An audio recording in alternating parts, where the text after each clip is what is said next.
Aproveitando já a audiência palmeirense aí na casa que você está fazendo de estúdio e a audiência gigantesca do Palmeiras que a gente tem aqui no de primeira, além do Chiai, Riai, Giai, que já está fechado, que eu já ouvi Riai e já ouvi Chiai, né? Porque o G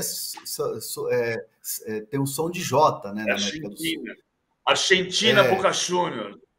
Boca Mas eu acho Juniors que e aqui a gente pode abrasileirar no de primeira, né? E falar GI. Claro. O que vocês acham? Eu gosto de Giai. Eu sempre chamei de GI, Giai. Vamos ver como é que ele chega aqui e fala, né? Na coletiva vai se perguntar como é que você quer ser chamado e acho que bate o martelo.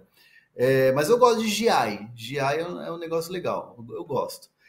O Palmeiras segue no mercado, tá, gente? Então, com a saída do Luan, cada vez mais próxima aí do Toluca depositar a multa. Aliás, poderemos ter novidades sobre isso hoje, ou a qualquer momento aqui no WhatsApp. O Palmeiras ao mercado está observando os zagueiros. Dois nomes aí que estão sendo observados. Um, eu digo, já era, porque o Gabriel Paulista, que é do Atlético de Madrid, não fica lá. O Besiktas está contratando um jogador. A informação, inclusive, minha e do Bruno Andrade na coluna Mercado da Bola hoje. E teve uma observação ali de leve do Palmeiras, né? Querendo saber, buscar informações, aquela coisa toda. E o Bruno Mendes, ex-Corinthians, o uruguaio, muito bom, inclusive, jogador de seleção uruguaia, é outro que o Palmeiras também observa. Eu perguntei para uma fonte do Palmeiras, e aí, podem avançar no Bruno Mendes? Aí a resposta foi, observar, olhar, não quer dizer que a gente vai pegar ou contratar, né? Uma forma de dizer de contratar. Então o Palmeiras está de olho ali, está de olho nessa função por causa da saída do Luan, mesmo com a renovação do jovem Kaique Naves. Antes da gente ir para a seleção, tem um superchat aqui falando sobre isso, né, do Thalisson Paz Souza. Obrigada, Thalisson. O Palmeiras vai atrás de um centroavante e a posição que o Palmeiras mais precisa urgentemente é essa? Sim, é a prioridade do Palmeiras. Apesar do Flaco Lopes ser um jogador que o Abel Ferreira gosta muito, o Palmeiras trata muito bem o Flaco Lopes e com muito cuidado. Na análise interna do Palmeiras em relação ao Flaco Lopes, é um jogador muito bom, é um jogador goleador, é um jogador que está se preparando, mudou o status físico, um ajuste ou outro, principalmente na questão da intensidade, na questão do estar ligado 100% no jogo, né? Aquela coisa que o Abel gosta muito do cara ser intenso, é o que o Flaco Lopes precisa melhorar. Faz mais de um mês e meio que ele não marca um gol, e esse jejum está incomodando de fato o Flaco Lopes, mas principalmente porque o Palmeiras, apesar de querer ficar com o Rony, pode ser que chegue alguma proposta para o Rony no meio do ano. E dependendo do mercado que chegar essa proposta ao Rony, pode ser que o Rony queira sair. Então, assim, o Palmeiras está atento à saída do Endrick, que já era certo e iria contratar alguém, iria no mercado para ir atrás de alguém, mas tem essa questão que passa batido muitas vezes para o torcedor e é importante trazer. Tem o Flaco Lopes e tem o Rony, mas o futuro do Rony ele ainda não é certo. Então, vamos ficar observando aqui enquanto o Palmeiras prioriza a questão do centroavante. Perfeito, André. E já que você deu essa deixa maravilhosa do Endrick, que era o que eu precisava, vou chamar para o nosso papo aqui o Éder Traschini e o Thiago Arantes. Éder está nos Estados Unidos, Thiago Arantes na Espanha, porque o assunto é, entre outras coisas, seleção brasileira, Endrick e Vinícius Júnior. Hoje tem jogo contra os Estados Unidos, 8 horas da noite, horário de Brasília. A gente venceu o México por 3-2 no sábado, para quem não viu, com um time um pouco reserva. E hoje parece que vai time titular, né, Éder? Bom dia para você, mas o Endrick no banco, apesar de muitas críticas da torcida. Bom dia, Domi, bom dia a todos, bom dia a quem está acompanhando de primeira. Por enquanto o Endrick ainda segue no banco, né? A gente já tinha essa informação, mas ontem na coletiva eu perguntei diretamente para o Dorival, né? E o Dorival, todo mundo aqui já conviveu em trabalhos e sabe que se a gente fizer uma pergunta mais ou menos, o Dorival vai contornar. Se você der alguma brecha para ele, ele vai contornar, vai falar outra coisa, não vai responder o que você perguntou. Então eu perguntei diretamente, falei, Dorival, Éder Traschini do UOL, o Endrick vai ser titular amanhã? E aí ele até falou, quem? Aí eu falei, o Endrick. Daí ele, não, o Endrick não começa. E aí ele aproveitou para falar tudo que ele queria falar sobre o Endrick, e aí ele pediu para ter paciência com o jogador, falou que é um menino que tem muito potencial, que já está resolvendo jogos, mas que é preciso ter paciência, pediu para confiarem nele, relembrou Desculpa te interromper, a carreira dele, que ele... Desculpa te interromper, que a gente tem esse trechinho da entrevista coletiva. Vamos escutar o que o Dorival falou na pergunta do Éder?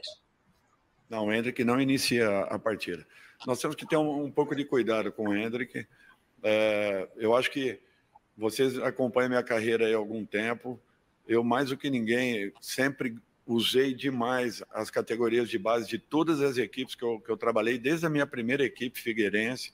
Eu sempre valorizei demais o trabalho com as categorias de base. E sempre tive muito cuidado com isso, porque ao mesmo tempo que nós possamos nos apressar em uma determinada situação, de repente nós não tenhamos uma volta. E um erro pode ser fatal. Então, eu peço só um pouquinho de paciência a todos. O Hendrick é um jogador que vem numa evolução muito boa. Eu tenho acompanhado e acompanhei o quanto ele foi importante e decisivo no campeonato anterior pelo Palmeiras. Em momento nenhum nós deixamos de avaliar o que ele vinha fazendo. Por isso que eu peço um pouquinho de paciência. Vamos ter tranquilidade com esse garoto. Vamos deixar que as coisas aconteçam de uma maneira natural. Ele sabe muito bem o quanto ele poderá vir a ser importante para a seleção, desde que nós tenhamos esse equilíbrio com ele. E eu peço aí a compreensão de todos, porque não é apenas colocá-lo lá e deixar que ele resolva a situação. Nós temos que saber que é um menino que está finalizando ainda uma formação e ele precisa de tempo e a paciência de todos nós. Lógico que eu sei da capacidade e das qualidades que ele possui. Seria muito simples para mim jogá-lo lá dentro e pronto, boa. Eu não penso assim. Mas... Aqui na nossa enquete, 68% acham que ele deveria ser titular, sim. Eu estou nesse 68%, Éder. Eu acho que assim, é difícil a gente falar que a gente acha que o Hendrick não deve ser titular hoje, mas pelo futebol, pelo dentro de campo.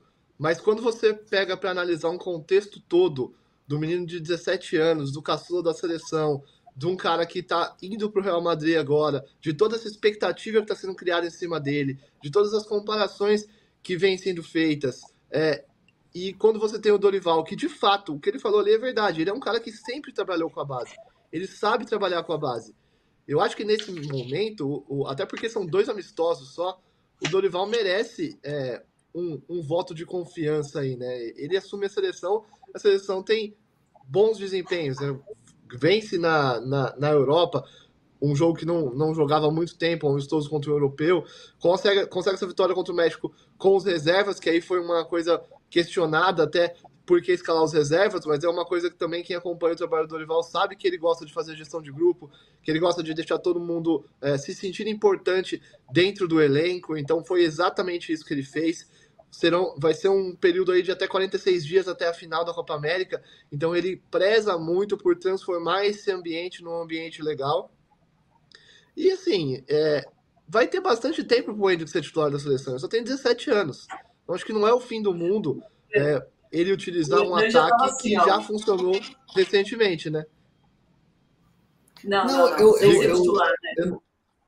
Não, ao contrário. Eu estava assim para você, Domi. Eu acho que... E os 68%. Não, o Dorival Júnior, ele está muito correto no pensamento dele. E vamos lembrar de 2010, o Dorival Júnior com o Neymar? Isso foi antes do título da Libertadores, antes da negociação com o Barcelona.